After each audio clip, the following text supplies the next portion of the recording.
Hey everyone, I know I said the next video would be a review of It's a Wonderful Life, but I changed my mind. It's still a bit early for that. So for now, here's a review I wrote a while ago but never had the chance to actually record. Enjoy! The term prestige TV has always confused me. Some people act like television only got good in the mid-2000s. Meanwhile, we had Batman the Animated Series, my beloved Twin Peaks, classic Star Trek, absolute bangers, decades before prestige TV was a thing. But okay, I get it. Once The Sopranos, The Wire, and Breaking Bad showed up, suddenly shows weren't just weekly entertainment anymore. They were trying to match the quality of actual movies. Writing, directing, acting, all dialed way up. Some people say that era is over, but then you get something like The Bear, proving that prestige TV isn't dead, it's just very stressed. The Bear originally follows the staff of a tiny Chicago sandwich joint called The Beef. Running the kitchen is Carmen Berzato, also known as Carmy, also known as Bear. Brilliant chef, high-end background, and enough neuroses to power a small city. He inherits the place after his brother, Michael, dies.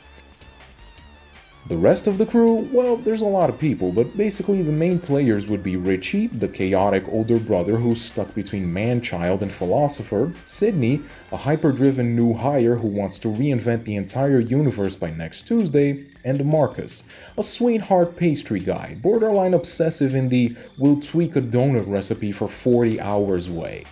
If that lineup sounds like a disaster waiting to happen, congratulations, you understand the premise of the show. Some sections of The Bear are pure chaos, like Aaron Sorkin dialogue mixed with Safdie brothers' anxiety. Handheld cameras, rapid cuts, people screaming over each other, entire scenes feel like prolonged panic attacks. Season 1 genuinely got me angry, like I had to text a friend and vent about fictional restaurant drama. And honestly, that says a lot about the acting in this show, if not so much the writing. Everyone in this show is performing like they're gunning for an Emmy with every episode. Jeremy Allen White nails Carmy, a tortured genius who can't escape the disasters in his own head. Eben Moss-Bachrach as Richie is hard to love, but harder to hate.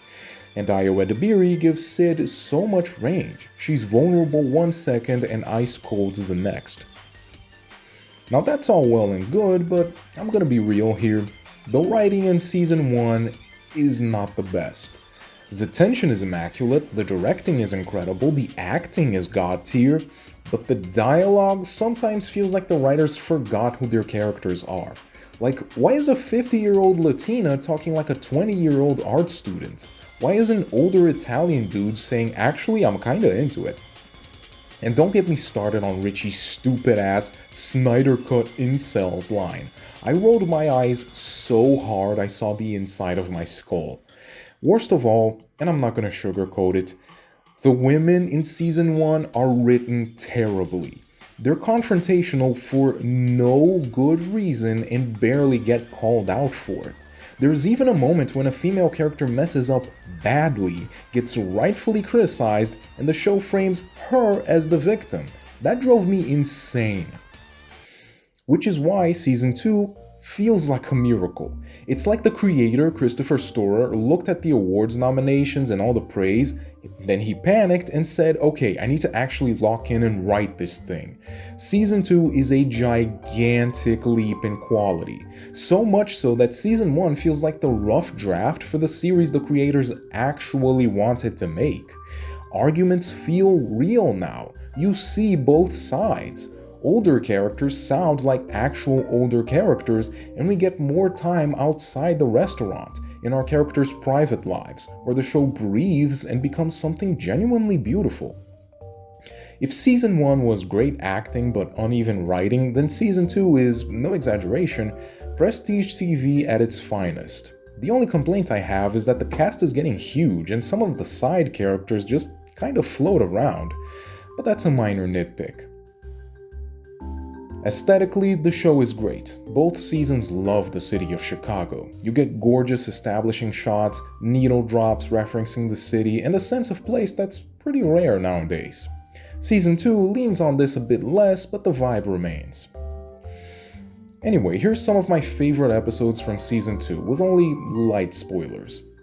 First up, Fishes. This episode alone probably cost like 60% of the season's budget. Jamie Lee Curtis, Bob Odenkirk, John Mulaney, it's stacked. It plays like a short film, tense family chaos, emotional warfare, and an ending involving a car and a house that tells you pretty much everything about why Carmy and his sister Sugar are the way they are. Then there's Forks, which is my personal favorite. This is the Richie episode.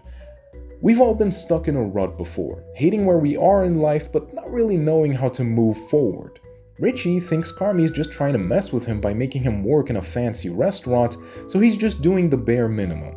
It's only when he gets some pretty devastating news that he finally decides to lock in and give it his all, at last digi-evolving from shirt and apron Richie to suit and tie Richie. And honestly, it's beautiful. If you weren't grinning ear to ear watching this grown-ass man sing Taylor Swift in his car, I don't know what to tell you. Chef Jess was adorable and absolutely wanted to see Richie's Richard, if you know what I mean. Next up is Honeydew. Marcus gets his own quiet, focused character study. Will Poulter is fantastic, and the episode keeps hinting that Carmy is basically the Michael Jordan of cooking. Marcus deserves better than Sid, man, except for that one donut incident where he was, like, aggressively autistic. And then there's the finale. I loved the contrast. Calm front of the house versus the kitchen war zone. Richie in full command mode, chef's kiss. Carmy trapped in the fridge is the perfect metaphor for how he traps himself in his own mind and pushes everyone away. And then there's his love interest, Claire Bear. Perfect dynamic, perfect chemistry, and tragically, the exact thing Carmy was not ready for. I related way too hard to that line about like, right, what the fuck was I thinking? Like I was gonna be in a relationship? I'm a fucking psycho. Claire is adorable, the relationship was adorable, and seeing it fall apart was a pretty big gut punch. Now Sid, I don't hate her. I really don't. I hated her in season 1, but she's great in season 1, especially in the Chicago food tour episode. Just please, I really don't think she should be in a couple with Carmy, or with anybody else, really. I don't think it's necessary. Carmy and Claire, for me, is the real OTP. Now, if I were only reviewing season 1 of this show, honestly, I'd be confused about all the hype. Amazing acting, great directing, but a pretty shaky script. But season 2 earns every ounce of praise, from the emotional depth, to the character work, to the episode structure. Nearly every episode in this thing ranges from pretty good to downright fantastic.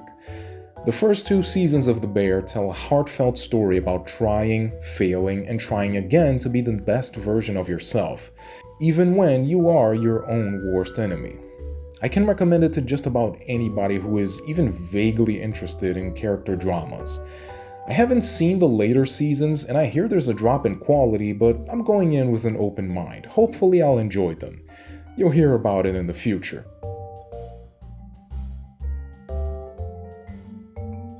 Anyway, that's it for today's video. If you enjoyed it, please like, share, and subscribe so you don't miss what's next. Next week, seeing as we're reaching the end of the year and I intend to take a break after reviewing some Christmas classics, I'll take the opportunity to just talk about a bunch of stuff that I played, watched, listened to this year. It'll be a pretty eclectic video, so I hope you guys enjoy. See you there!